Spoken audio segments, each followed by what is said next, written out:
I got so much motherfucking design on right now. Break it down, bring it back, make it clap. I got 3 old thoughts, new block, where that damn bitches on my line, and you know. Assalamualaikum warahmatullahi wabarakatuh. Perkenalkan, nama saya Andrew Tama. Saya dari kelas 1B Fakultas Ekonomi Prodi Manajemen Universitas Asahan. Di sini saya akan membahas tentang sejarah perkembangan bahasa Indonesia. Sejarah perkembangan bahasa Indonesia yaitu bahasa Indonesia berkembang dari berbagai dialek dan bahasa yang digunakan oleh suku bangsa di Kepulauan Nusantara dan terus berkembang pada tanggal 28 Oktober sampai dengan ejaan yang disempurnakan. Sejarah bahasa Indonesia. Sejarah bahasa Indonesia dimulai dari bahasa Melayu kuno dengan pengaruh perdagangan dan kolonialisme Belanda. Pada abad ke-7 sampai abad ke-14, berbagai kerajaan dan negara kota di wilayah ini telah berinteraksi dengan bangsa-bangsa asing seperti Tiongkok, India, dan Arab yang mempengaruhi perkembangan bahasa dan budaya. B. Sumber bahasa Indonesia. Sumber bahasa Indonesia adalah bahasa Melayu, tepatnya Melayu Riau Johor. Bahasa Melayu tetap dipilih menjadi sumber bahasa Indonesia, walaupun pada saat itu ada 2 bahasa yang potensial dijadikan sebagai bahasa nasional. Kedua bahasa tersebut adalah bahasa Jawa dan bahasa Melayu. C. Peresmian bahasa Indonesia. Bahasa Indonesia diresmikan sebagai bahasa nasional dan bahasa resmi Republik Indonesia pada tanggal 28 Oktober 1928 yang sekarang kita kenal sebagai Hari Sumpah Pemuda. Pada Kongres Pemuda II yang diadakan pada tanggal 27 sampai 28 Oktober di Batavia atau sekarang kita kenal sebagai Jakarta. Pemuda-pemuda dari seluruh Indonesia bersatu dan berkomitmen untuk mempersatukan bangsa Indonesia dalam perjuangan melawan penjajahan. Pada tanggal 28 Oktober 1998 inilah pemuda-pemuda tersebut bersumpah untuk menjadikan bahasa Indonesia sebagai bahasa persatuan. D. Peristiwa penting berkaitan dengan bahasa Indonesia. 1. Sumpah Pemuda.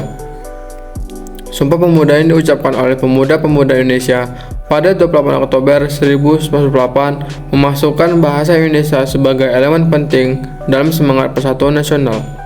2. Kongres Pemuda II. Pada Kongres Pemuda II di Batavia, pemuda-pemuda Indonesia bersumpah untuk menjadikan bahasa Indonesia sebagai bahasa persatuan.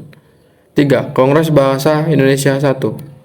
Kongres Bahasa Indonesia pertama bertujuan untuk menyusun pedoman ejaan yang baku dan kaidah tata bahasa Indonesia.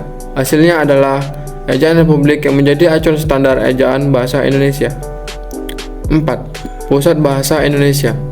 Pusat Bahasa Indonesia didirikan oleh pemerintah untuk merawat dan memurnikan bahasa Indonesia. Pusat Bahasa bertugas mengeluarkan kata-kata baru dan merumuskan pedoman tata bahasa. 5. Kongres Bahasa Indonesia V. Kongres Bahasa Indonesia kelima menghasilkan perubahan penting dalam peraturan tata bahasa dan ejaan yang disebut ejaan yang disempurnakan. Sejarah perkembangan ejaan bahasa Indonesia. 1. Ejaan Pan of Fusion. Ejaan ini diperkenalkan oleh Christian Eijkman dan Purwadarminta.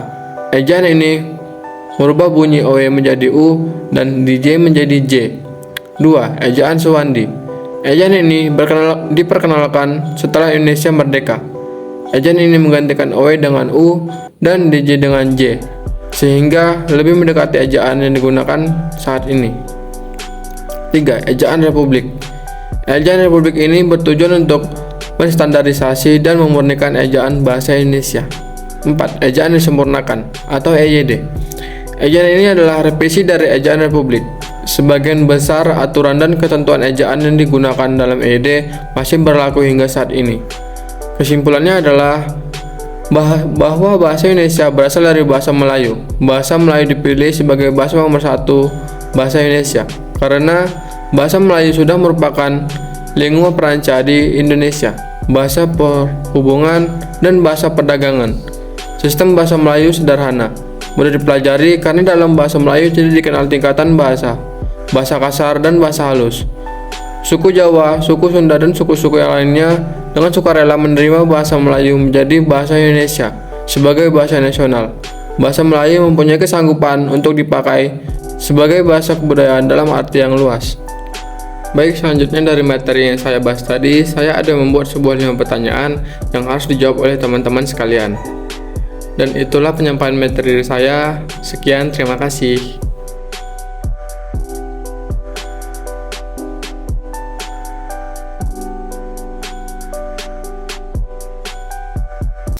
Bring it down, make it clap. I got 3 old thoughts, new block.